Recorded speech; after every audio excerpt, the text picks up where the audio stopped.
Hello everyone. Welcome once again to the Peaceful Solution Character Education Certification course. If I can get someone to turn on that TV right in front of me, that way I'll know it's there.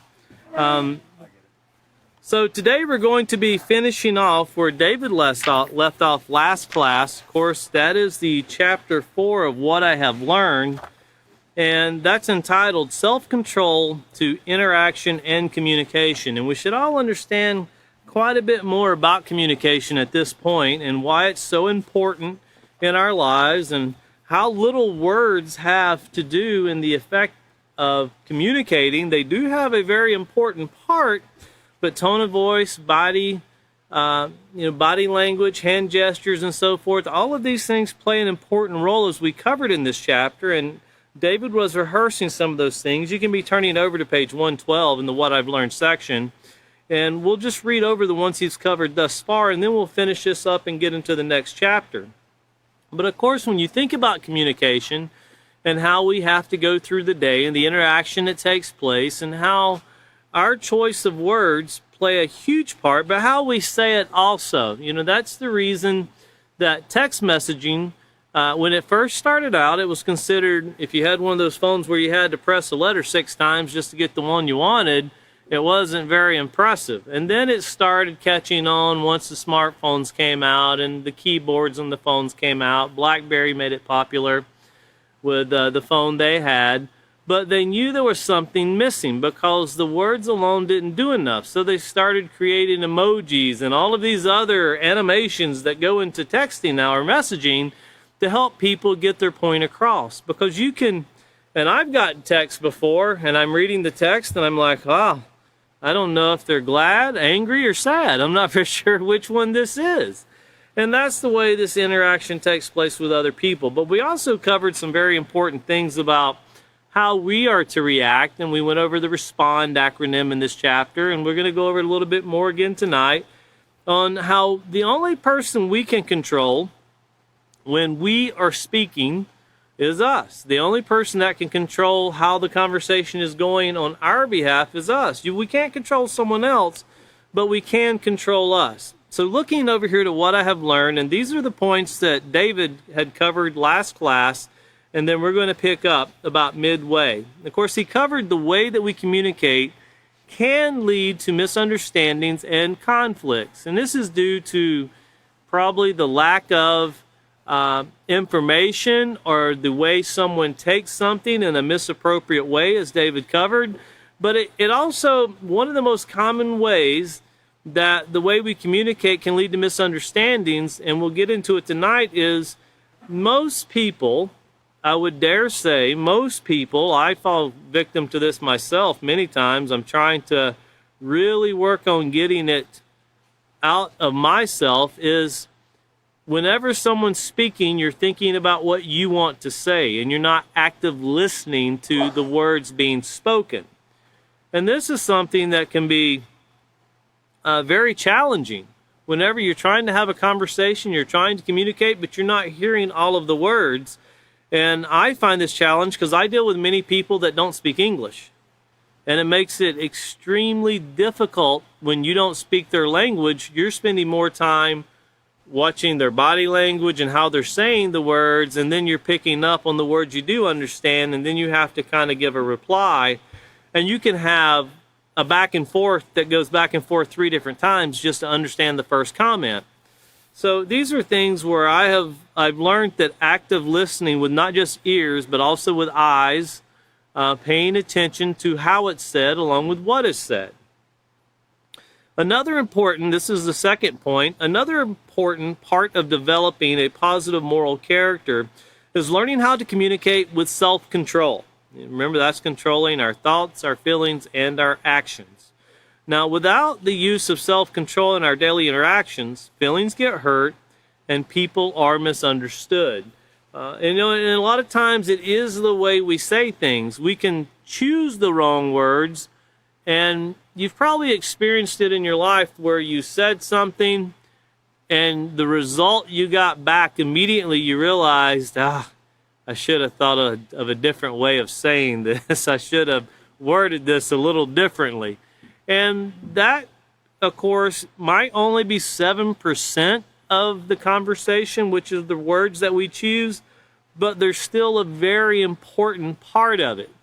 If you've ever made bread and you left out the salt, just a little bit of salt, you can taste a huge difference in the bread. You know, if you've ever made certain cakes and you left out the sugar or the eggs, it's a small part, but it makes a huge difference. Words are the same way. The way we say things are one way, but the words we choose to address other people or in conversation are also very important. It might be a very small part, but it's very important. You know, it's kind of like the thumb on your hand. You young guys down there, you got thumbs on your hands? Yes? All right. I see a lot of hand movement, so I'm asking. Do you realize that the most important part of your hand when grasping things is the thumb? And they'll even go so far in medical procedures, if someone loses their thumb from their hand, they'll replace it with the person's big toe. And why is that? Because the hand without the thumb cannot grasp. It cannot do the job that was fully intended for the hand. You can lose fingers and you can still get the job done of grasping. Might not do it as well, but you can still get it done. But the thumb itself, even though it's off to the side here, doesn't seem like much. Try to go through, just a couple hours. Don't even go through the day. Go through a couple hours and try to use your hand and not use your thumbs. You'll find out just how important the thumb is. And this is the same way with communication. You can take the smallest part out that you think is unimportant, which could be words, could be body language, could be tone of voice. They're all very important, and they all make the conversation come together. And when we don't control that, and remember, part of controlling something is recognizing it. That's part of having self-control, is recognizing the ingredients it takes to bring this interaction about. And then the third bullet point David covered was, for communication to be successful, there must be a speaker and a listener. Now, that doesn't mean that you're always the speaker and the other person needs to be the listener, right? Both aspects of communication, notice both aspects of communication, the giving and receiving, requires self-control. And, if you think about it, and this can be very common when there lies a problem. Most people today, when there's a problem and they need to contact someone, think about it. Do you think they text people or they call people?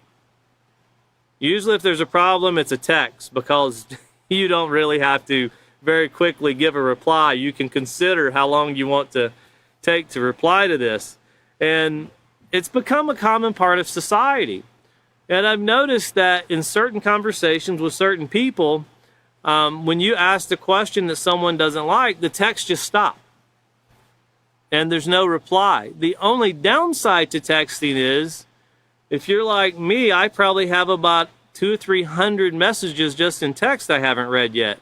WhatsApp is another probably 1,000 I haven't seen yet. And it takes a while to get through when everybody starts texting. Sometimes a phone call works a lot better. And, like we tell people, if you text someone and don't get a reply, then just give them a phone call and say, hey, did you see my text? Never think, for a moment, remember we covered jumping to conclusions, well, that person's just ignoring me. Well, not necessarily, because I know of people that, I had someone come to me the other day and they said, I really think that guy's ignoring me. And I said, I know that person very well and they're extremely busy. I promise you, if you call them, they're not ignoring you. They're just very busy. And your phone call will be one that falls in amongst a lot of phone calls. But just make sure that if you don't get them the first time, call back. They'll talk to you and then they'll work it out. But never just think that, with the aspects of communication, when you're trying to get a hold of someone, always put forth that effort it takes for this communication to take place.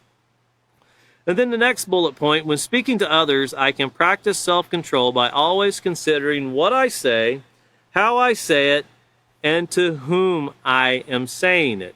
And that's another important aspect of chewing up our words before we spit them out, as the author of The Peaceful Solution used an older lady in Alabama that was celebrating her 100th birthday. She was talking about that's how she had so many friends, in life. And another thing to realize when we talk about this, controlling what we say and how we say it and to whom we say it, always remember that if you've ever said something inappropriately to someone, and well, how did you feel about it? Did you feel bad about it? Did you ask, that person, did you apologize to them, ask them to forgive you and so forth? And if you've ever done that, consider that when someone does that to you, they're owed that same opportunity. So you don't cut those bridges or exit the communication, because that is the very foundational part. As when we move forward, when we get to respect unit, positive communication is the foundation for respect. And that's why it's so important in what we're covering right now, because this respect is going to be needed in our society to see it improve. Everyone's talking about how negative society is. I've seen on the news just before I come up here where they have $9 diesel fuel in California and $8 gasoline. And yeah, that's astronomical. That's really expensive. And they still have on the news about the school shootings, and not just one. I don't know if you knew there were more than one in the last couple weeks. There were a couple, and that's horrific. And I'm not trying to downplay that at all. Any loss of life, especially when you're talking about innocent young children that literally were just doing what was required of them by going to school, and then they suffer from such acts of a very young person themselves. But this communication that is trying to be brought out into society, and I want you to think about this as we finish going through this, what I've learned. Everybody sees there's problems in society, and everybody's talking about the problems in society. But how many people are actually doing anything to address those problems? We hear about gun control all the time. We hear about maybe making some changes to this or that. We talk about how horrific, and I'm not downplaying this, it is horrific for children, whether it be 1 or 19, to be shot. If you read the details to those children being shot, a lot of them had to be identified by DNA. I don't know if the mind of people actually knows what occurs to the human body when they're shot with a high-powered rifle. If you've ever seen a deer get shot with a high-powered rifle, we kind of picture there's a little hole and the child went to sleep. These things are horrific. That's why many people that go in on EMS and DPS here in the state of Texas, they have a hard mental battle when you see a child and you can't identify it from the face. You're going to have to go get something from the house, the DNA, to identify it. That's the horrific parts of what's going on in our society, to where people are dying, and it's unreal. But you don't really see answers to these things. You don't really see solutions being given outside of what the Peaceful Solution Character Education Program is offering. And that's not a statement of we're the only one trying to make an effort. No, I'm just saying this program has been proven that if it is practiced, this can be reduced drastically. And that's what teachers of the Peaceful Solution, the one thing you have to do, as you see, people say that if a person does it well, they're going to have to believe in the product. Well, this is not really a product like a car or, something that's going on the market to sell. Like, I want to sell you Heinz ketchup because it's better than Hunt's, or Ford's better than Chevy, or Chevy's better than Dodge. No, this is something that you're offering for free.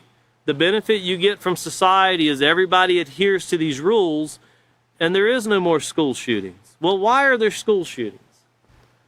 Why are there shootings in general? Why are people being pushed in front of subways? Now, when you think about those horrific acts and you think, what would put this in the mind of someone? Take 10 minutes just to read an article about some of the video games that award you for pushing people in front of the subway, for hiring a prostitute, for shooting people, for hijacking the ambulance and shooting the ambulance driver and then going around picking up people and shooting the patients. Now, how much sense does it make to create things, programs like this, to put into the minds of our children, much less adults? But these are the things that a lot of children, I dare say, summer's just started for them. School is now out. The majority of them will play video games all day long, all summer long. And this is just a sad fact. The parenting has left, the instructions and teaching and guiding has left, and the teachers of the next school year will have to deal with all of this that is taking place in the homes or the lack thereof. And I'm not saying all homes, I'm not saying most homes, but how many negative people, how many negative mind processes, how many people were really involved in shooting up the school in Uvalde? It only took one person to act on what was put into them. So obviously one person is too many to be subjected to these things. And then the interaction we see that takes place after is more the blame game.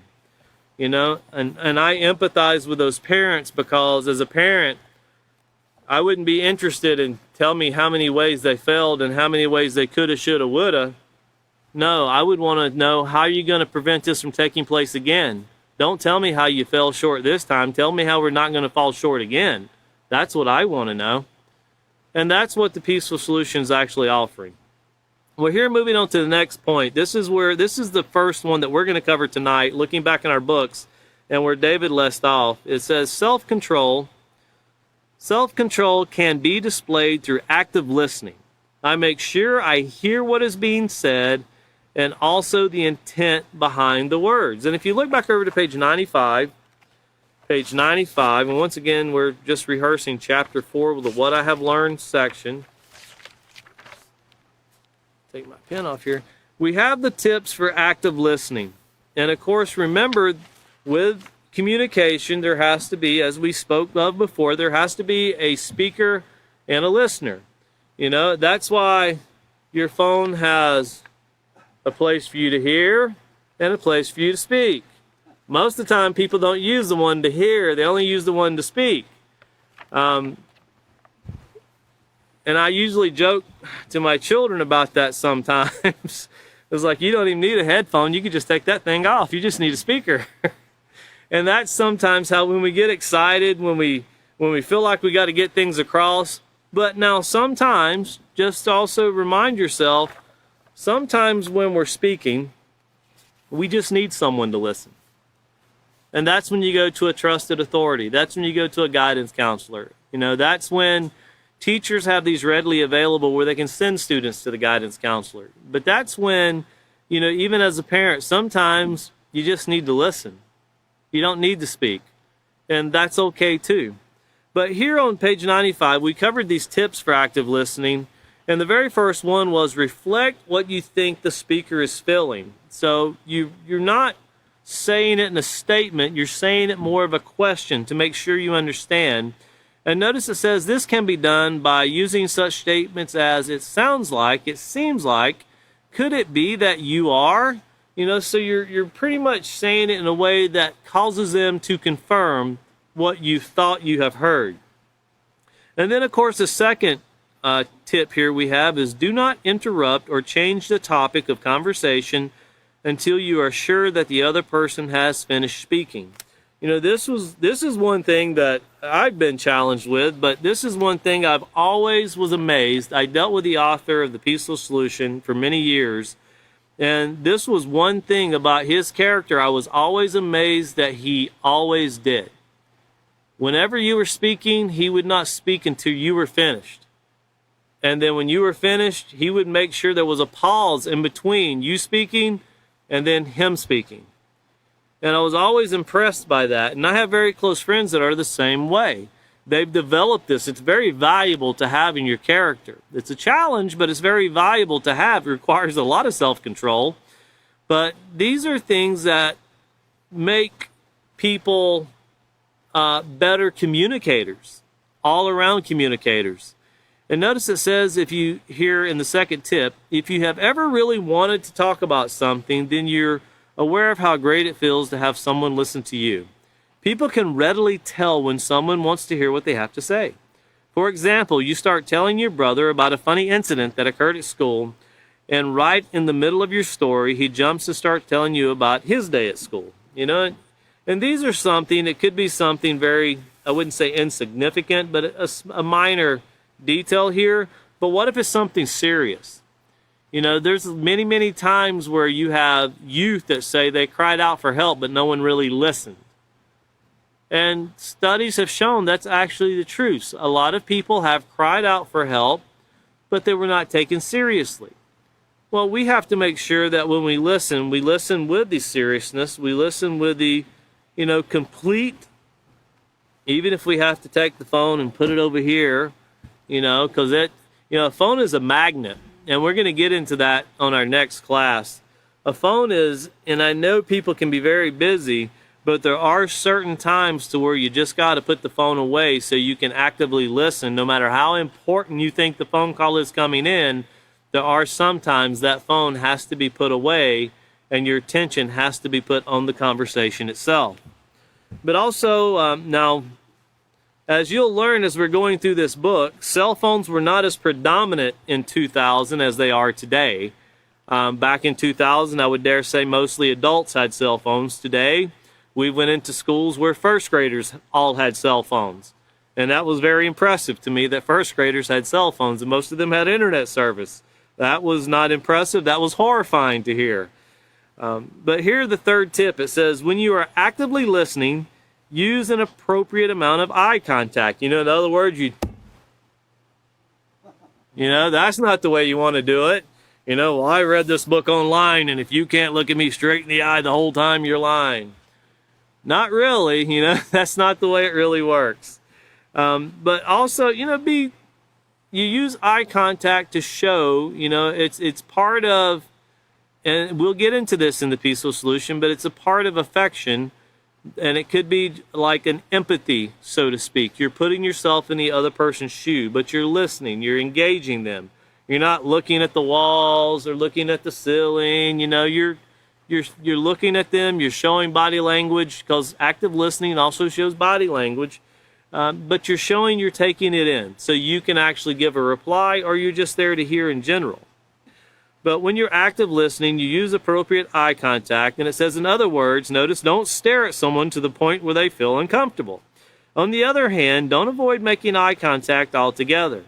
Remember, your eye contact and facial expressions show the speaker you're paying attention. Have you ever tried to explain to someone that they gave you a blank look? You just knew that they didn't listen to a word you just said. So that's part of the active listening. And we'll get into, as we go to the next point here, about the poor communication. And if you notice here, the very next point on page 112, it says, conflicts or disagreements are no excuses for rude or disrespectful behavior. So remember, conflict is a disagreement between two or more people. It's perfectly fine to disagree on something. There's no rule in society that says everyone will agree on everything. Today in Texas, it was fairly hot. Not as hot as normal, but it was hot. I hear people that don't like the heat. I hear people that love the heat. Me personally, if I get a choice between a 105-degree day or a 15-degree day with ice, I want the 100-degree day. I have brothers that I grew up with, they would rather have 15 degrees in ice. That's what they would rather have. So these are things that we can disagree on that, but that doesn't mean we need to get out into the yard and start having a fist fight over what it should be or not. It won't change the fact of what's going to actually take place. And when you think about these disagreements, when you have conflicts, and let's say disrespect is shown, curse words start being used, name calling, you can take the problem and throw all of these things in. You can throw punches, you can curse, you can yell, you can shout. And after all that's done, do you know what you still have at the end? You still have the problem. You haven't done anything about solving it yet. In fact, you've made it worse. You've regressed. It's like you want to go to the store, and the store is this way, so you get in your car and you drive 20 miles this way. But you still needed to go to the store, which is this way. Well, that's what it comes down to. And if you look over to page 99, poor communication can lead to disrespect. You know, it doesn't mean it has to, but it can, because there's two people involved here. And notice at the very top of the page, it says, everyone experiences conflicts or disagreements. So this is something that we're going to face. It's a challenge. This is something you get it across to the students. As a teacher, of course, teachers understand in school that they're going to face these things. But this is something that is going to come. And notice it says, conflicts can occur between best friends, members of the same family, and even complete strangers. In fact, conflicts can occur anytime you interact. We all have different likes, dislikes, and different moods. We can make what makes each person tick is varied and complex. Now, when you think about these situations that take place, you can have 5 people. And five people can have 5 very different anger triggers. One thing that might not bother one person can irritate another person really, really bad. You know, I can tell you, one of my biggest, most frustrating things I cannot stand is when I go to take a shower, and as soon as I get in the shower, this thing starts ringing. It frustrates me, and I have no idea. It just irritates me to no end, and it seems like every time, I don't care what time of day I try, that's when it's going to ring the most. It's not really true, but that's how I make it look like. But that's really irritating, because you're like, you know, you gotta get out, get back. What do I do? So you learn to set, and that's why we got, you know, smartphones became a blessing, because now you can put certain tones for certain people, and you'll know whether I need to go answer it or I can get it when I'm done. You know, so, and there's some ringtones that I don't expect to hear them, you know, anytime soon, but if I did, I'm going to hurry up and answer the phone. I can promise you that. But moving along here, look at the second paragraph. It says, even though we are unique individuals with various opinions and values, we can learn to coexist peacefully. So even though we have different likes and dislikes, there's no reason for things to get out of control. Notice the key is to treat others respectfully even when we disagree. Learning how to communicate our opinion, needs, and feelings effectively will help us avoid conflicts that lead to disrespect, hurt feelings, and loss of friendship. Exercising self-control and speaking and listening to others can help us resolve many conflicts peacefully. Communication that lacks self-control has the potential to turn into verbal and physical abuse. And of course, you see here the teacher there pointing to the conflict and how to solve it with the self-control. And, you know, these things that you see take place, these aren't just limited to young children. We've been to teachers' meetings in schools. I've been to teachers' meetings. I've been to administrative meetings to where all of these things can be implemented, and they bring more coherence, and they bring actually more things get done. More success is achieved when these things are implemented into the conversation, the meeting, or whatever you're having. Whenever you're bringing a group of people together, you're bringing them together to come to a common ground.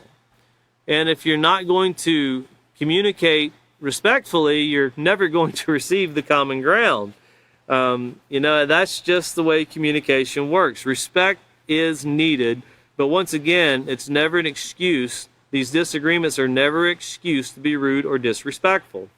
Looking back over to page 112, the next bullet point says, in a conflict with someone who is disrespectful and on the verge of losing control, it is up to me, notice that's me, you have to point to yourself, not you, but me, each and every one of us, it's up to me to practice self-control and not allow their behavior to influence the way I respond. You know, and I give you an example of what not to do. I remember a young student, years ago I was teaching, and he looked at a teacher one day when the teacher was correcting him, and we had just covered this part of the book, and he looked at the teacher and he said, I'm not going to allow your anger to disrupt my positive day. And I thought, oh boy, this is not going to go well, because the teacher wasn't angry either. The student didn't like they were being corrected for breaking the rule. The teacher was not pleased that they broke the rule, but I wouldn't say the teacher was angry. The teacher just seen the harm in what was going to come forth. And of course, when the student walked away, I responded to that very peacefully. He's like, no, you didn't. We're going to have to talk about that. So obviously, all of these things have their place and time to be implemented and used. But here on page 101, let's take a closer look. Notice here it says conflicts can start for many reasons, such as accusing someone wrongfully or jumping to conclusions. And remember, we covered what it means to jump to conclusions. You predetermine something in your mind without getting all the facts. And this is something where if you're going to make a decision, you really need to get all the facts. And if anyone ever asks you to make a decision, but they don't want to give you the facts, they really are not asking you to make a decision. Because you can't make a decision. I don't remember, it's like, it used to be a game show. I don't remember what it was. You went behind what's door number 1, door number 2, or door number 3. Well, obviously you don't know what's behind it. You could either get a lot or you could lose everything. Well, that might be okay when you're looking at these game shows and you think, well, this is just for fun. Well, life is more than just for fun, and you can't treat life like it has a reset button, because it doesn't. People live and people die. People get hurt. People suffer emotionally from things that are done wrong. So, think about these things before jumping to conclusions or accusing someone wrongfully. Notice it says, by using self-control and choosing your words carefully, you can explain why you're upset and ask that you can explain why you are upset and ask questions that will help you get the facts you need to resolve the conflict. So look also over to page 106. Page 106, and of course this is where we find the RESPOND acronym and how to respond. And we're going to recover this page on 106, not in detail because David already did this, but we're just going to reread it because it's extremely important when we're talking about how to respond to others. And this is something that, we could really remind ourselves on a daily basis. And it starts out by saying, developing positive character, learning about your anger triggers, and practicing proper communication will help you to resolve conflicts peacefully. Now, that first sentence of what we've just talked about is what we've already covered. We've already covered what it means to develop a positive character, and also went through the acceptance unit with what it means to accept certain things we can change and things we can't change.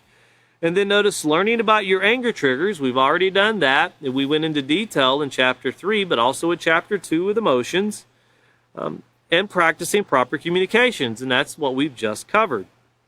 These things will help us to resolve conflicts peacefully.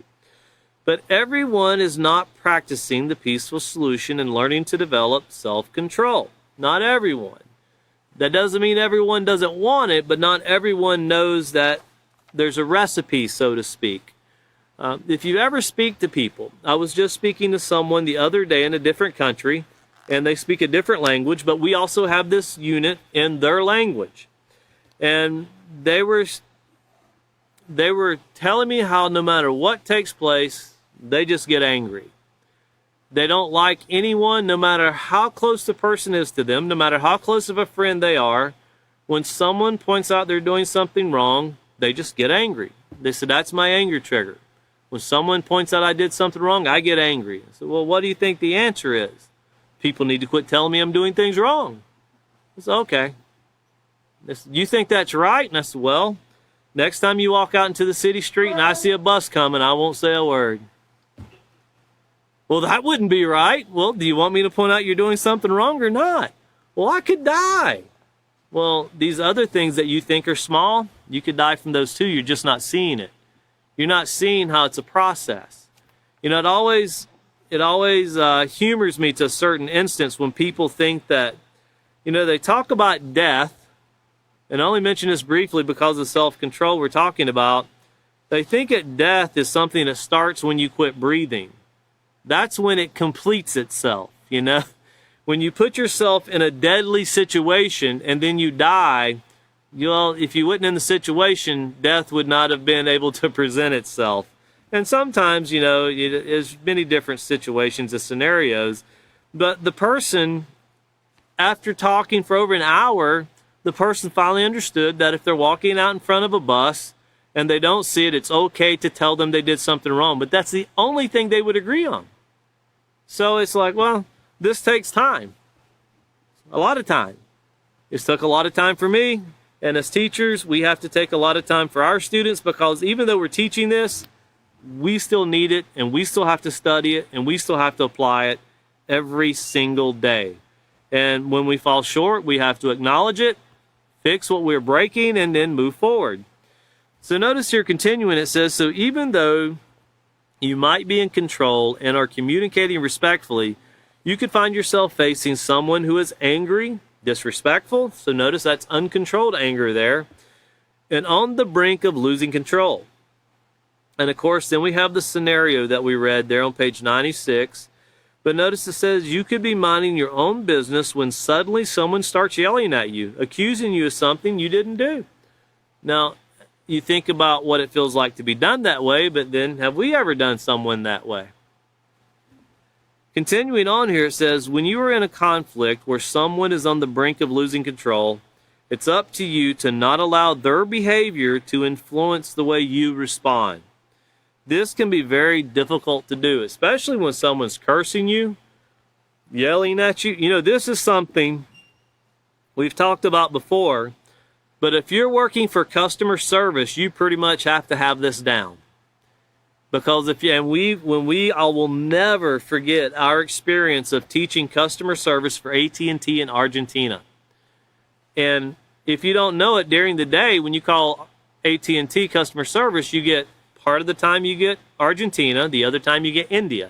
It just depends on what part of the day you're calling. And of course, when they're talking to customer service, they don't see the person on the other side of the phone. They don't see the person who's actually there to help them. They see the person at the AT&T store that they didn't like, or they see the bill in front of them that came from another place where that person's not located, and they start yelling, screaming, cursing. And you wouldn't think it would be that bad, but after we met with these people, I tell you, I left there. I will never look at talking to someone in customer service the same way as I used to. I used to think that, well, customer service is where you vent your problems, because that's usually how it was advertised. You vent your problems here. If you're a person that gets yelled at, demoralized, and talked to, downgraded all day long, that job cannot pay enough. And we actually had people that were sitting there crying in the classroom due to the way that they're talked to on a continual basis. And these people, these jobs in Buenos Aires, Argentina, they were some of the best paying jobs in a society that was very poor. So they didn't want to lose their job. So they had to set their minds, when I go to work, I'm going to be treated like trash the whole day. That's pretty much how it's going to go. And one of the ladies spoke up. She goes, it's not really true to say we're treated like trash every day, all day, but every day you're going to get at least one person that's going to test your desires to hold your job or to walk away from your job. And, I asked this, what is the greatest challenge that you face when people disrespect you? And I really expected them to say what they did. The greatest challenge is not taking it home and taking it out on someone else. Because you've been done that way all day, and when you go home, you naturally have to release. The challenge is not going home and displacing your anger to those who are at your house. Well, notice here it says the likelihood is that some of your triggers will be pushed, and that's guaranteed. If you're not on guard, you can lose your cool, blow your top, and respond with anger. This will only make the situation worse. In situations where someone else is irritable, angry, and aggressive, you must still maintain your self-control. Notice you must still maintain it. President Lincoln once said, "It is bad enough when one fool loses his head. It's doubly bad when there are two." You can learn to communicate effectively even when others have lost control and have created a crisis situation. A crisis exists when the outcome of a situation can be potentially dangerous. Success in handling a crisis situation and maintaining self-control depends on the way you respond. You know, and years ago, you would have never thought that this right here takes place even as you drive down the road. Someone pulls out in front of you, someone runs a stop sign, someone tells you you're number one with the wrong finger, you know, they're pointing at you. We'll just leave it at that. And they start yelling obscenities. You know, it's always amazing. I know of quite a few people, none of these people are in the Peaceful Solution, by the way, but I know of quite a few people that have baseball bats in their car just in case of road rage. And I thought, who would have ever thought that a baseball bat's going to fix something? So someone just offended you with a 4,000-pound object, and you think a baseball bat's going to fix that. You know, the only problem is you see on the news when someone pulls out the baseball bat, well, the other person usually pulls out a gun. And now you have a 4,000-pound object and something that travels very fast. You know, people can't hit a baseball at 92. Hitting the bullet you're not going to do it. But they get these things in their mind that, well, this is what I need to bring peace to the situation. What could bring peace to the situation is just forgive somebody for making an honest mistake. And have you ever driven down the road and seen people they're sitting at a stoplight. And then as everybody starts moving, they're still sitting at the stoplight. And you notice they're like this as they're driving. Or you see people driving doing this.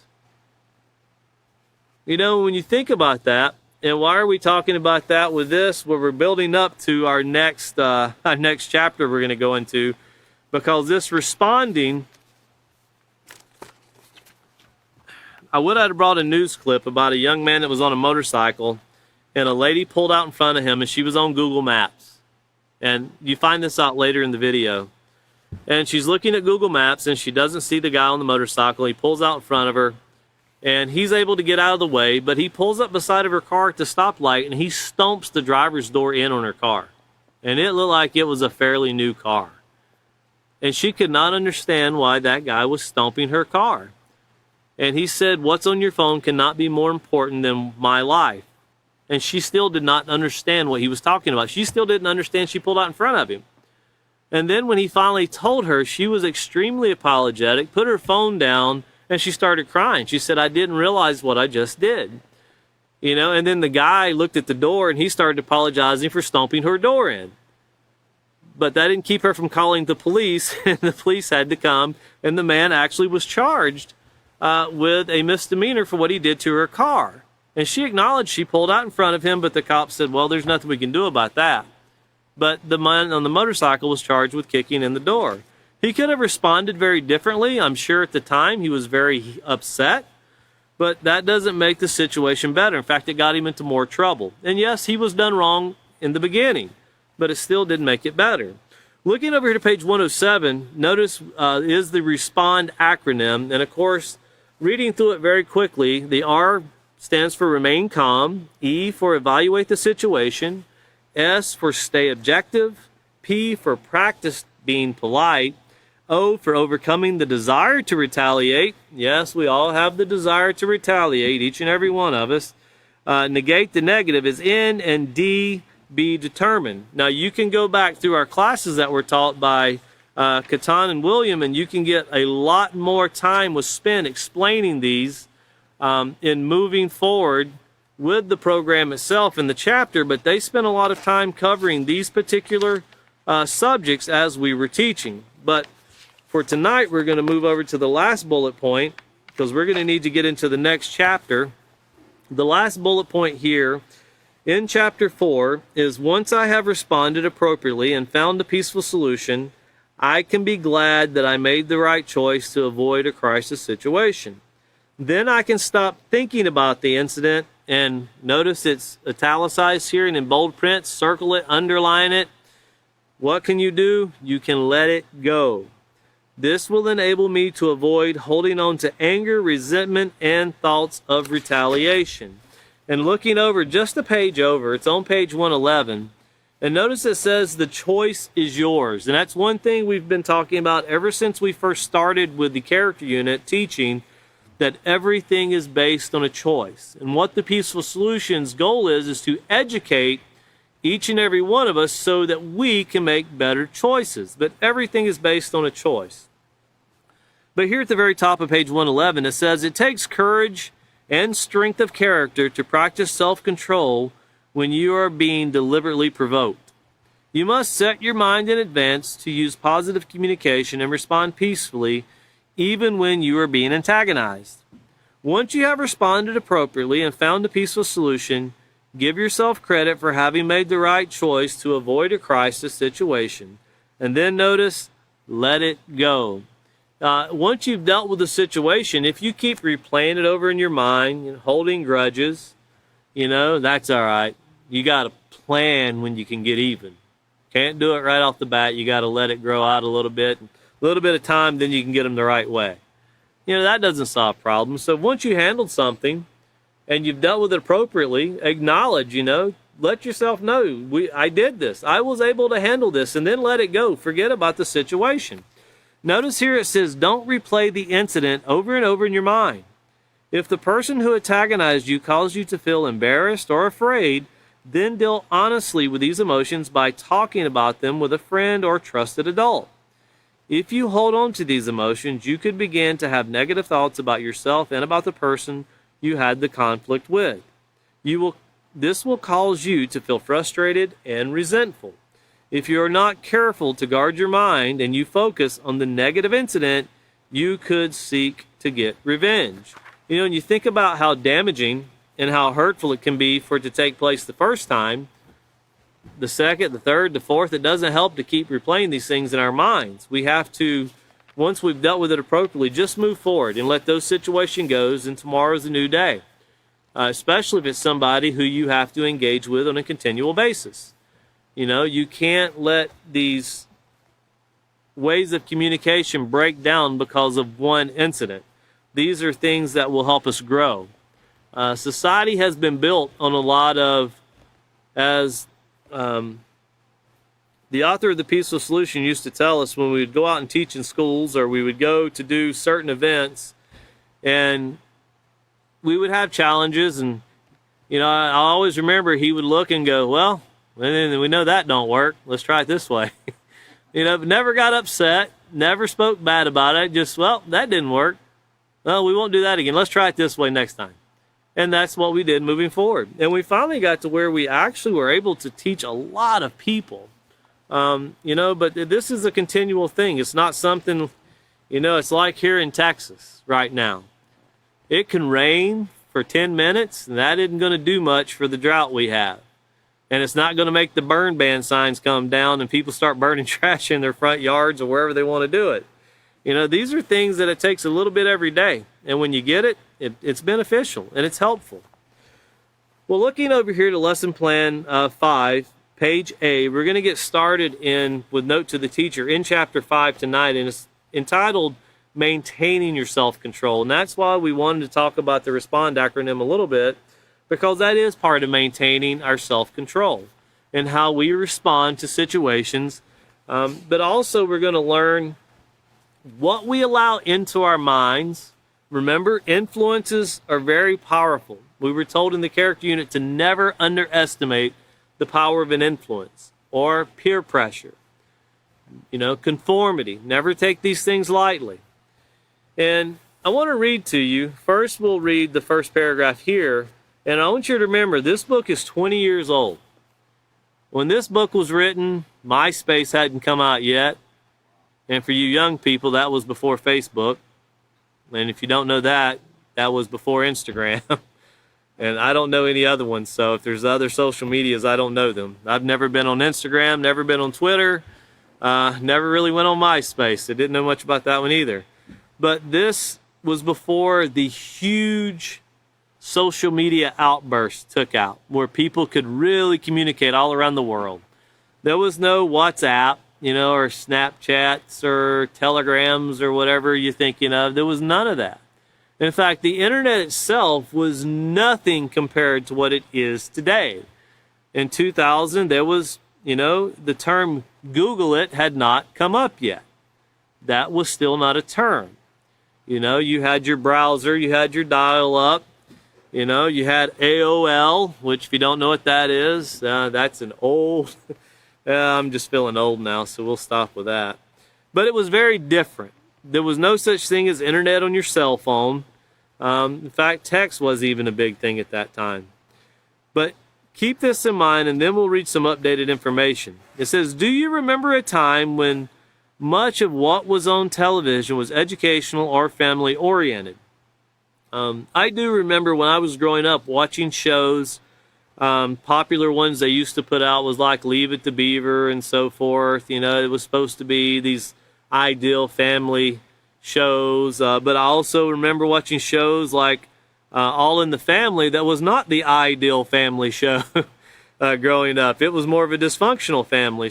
But I do remember when you could get educational programs and you didn't have to go to certain educational channels. You could actually get educational programs on when I was growing up, you only had 3 channels. You didn't need a Discovery Channel, a National Geographic Channel, a History Channel, and so forth. It came through the regular television. Today, there's specialized channels to show what's used to be normal. But today, you spend an average of almost 20 hours per week. Write that down. 20 hours per week. This is our youth. Now, this was back in 2002. Today, you spend an average of almost 20 hours per week watching television programs that contain violence, sexually explicit scenes, and all forms of disrespectful behavior. So I want you to keep that in mind. 20 whopping hours a week. Man, what a lot. I want to read to you. This is from a Nelson study that was done in 2018. And this was concerning adults. These are people that are supposed to have full-time jobs, you know, and most people I would think sleep, 6, 7 hours a night. Some people sleep 5. But I want you to listen to this. And this right here was once again from the Nelson Total Audience Report. So according to the first quarter 2018 from the Nelson Total Audience Report, nearly half of adults' day is dedicated to consuming content, media content. And in fact, American adults spend over 11 hours per day, that's 11 hours per day, listening to, watching, reading, or generally interacting with media. Behind this surge are growing uses of new platforms as well as the younger multicultural generation who leverage them. So you have people for most of the day, and now granted, I think for a lot of people, newspapers used to be something when I was young, I would watch my dad bring home. I said the term newspaper in front of my children, and they were like, what? Didn't have a clue what a newspaper was. To run a newspaper route didn't mean anything to them because we've changed so much as a society. So notice we went from 20 hours a week here in around 2003, 2004, the study was done. 1999 is the study that will be used in this book, to 11 hours a day. But the social media change, the whole idea of what the cell phone does, has so differently changed society and the intake we bring in. Well, I want to read to you an article that actually came out today, a year ago. Well, it's not even been a year ago. So it's June 6, 2021. It says last year, so speaking of 2019, last year the average U.S. adult spent more time per day with most media platforms, formats, and devices, including TV. Although adults will spend nearly as much time with media this year, their TV viewing will drop below pre-pandemic levels. They're saying people got in because of COVID, they watch TV. It says we estimate that the average daily time spent with media increased almost an hour, 58 minutes in 2020, to a new high of 13 hours and 21 minutes per day. That is an enormous... I don't know about you, but I'm thinking, when do they work? Obviously people are on the phone with media when they're supposed to be working. Because I very seriously doubt they're staying up all night and not sleeping. It says some traditional media platforms like TV and print newspapers saw growth for the first time in years, while others fell slightly. But so you know what people did, and you know why Elon Musk even said today you can get back in and start working 40 hours a week or you don't have a job anymore. That's pretty much what he said for his Tesla employees today. Well, what did people do? Well, you can have certain medias all around you playing as you work. One thing I was surprised to see in one of the studies, FM radio is one of the most common things listened to on a cell phone. Because people, they moved from where they originally lived and they grew up listening to certain broadcasts and they want to listen to the broadcast from their home. And then Sirius XM satellite radio has a plethora of stuff on theirs, and people will spend enormous amount of hours listening to satellite radio, which can be talk shows, it can be sports channels, music, is just endless variety of stuff. But people will use these all day long. Now the challenge that I found, and I did look, was in the Sirius XM, and I have subscriptions to Sirius XM. I listen to a lot of news when I travel through that particular forum. So I'm not downgrading them, but I really check to see, is there anything that's educational, like something where it's teaching you to do something? And no, they'll talk about football all day or basketball or car motor racing. They had 5 or 6 channels of comedy. Some you can let your children listen to, is what they say, and some you should never let your children listen to. Didn't go to listen to them to see what the difference was, but I think I can figure out why. But, you think, I wonder what society would be like if you had a channel that taught basic moral principles all day. If you had something where you could actually go to and just listen to programs like this, where people could learn, because even sitting here as a teacher, I can't tell you the endless hours of classes I've sat in as a student, just so I could come and teach what I was taught and then see how it affects me in my life. And know that it's a challenge every day to get these things across to myself. And as a society, we all work together, it can be better. But think about that. I don't know what it takes to get a Sirius XM channel, but that would be pretty cool to have a Peaceful Solution Sirius XM channel. That would be. You wouldn't get the latest sports update. You wouldn't hear about the NFL draft, but at least you would get, a lot of, I'm sure you would get current things taking place in society and how we really don't need to see a nuclear bomb go off in Ukraine to know we don't want nuclear war. You would think that we could understand that, but, well, society has become a believe me, I'll believe it when I see it. And until I see it, if it still doesn't affect me, I still really don't care. But as soon as it starts affecting me, then I start caring. Well, a lot of people are caring right now, paying $6 for gas. But continuing on here, the programs now show, speaking of these media outlets, they now show, including those during prime time, are only one source of many influences affecting the moral character of our children today. This is long before YouTube. You can watch endless amounts of YouTube. There is a certain, and I don't want to identify it other than say, very inappropriate video content that, not that a child should never watch, no human being should ever watch. I seen a study, and I was talking with another teacher, another Peaceful Solution teacher, is a few months ago when that study came out. This one certain very inappropriate video forum that will cause you to get diseases and die.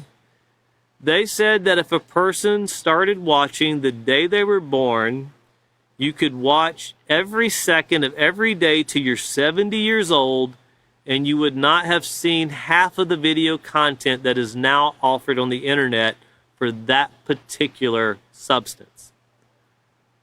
And there is not one thing in that particular form that will help you be a better person.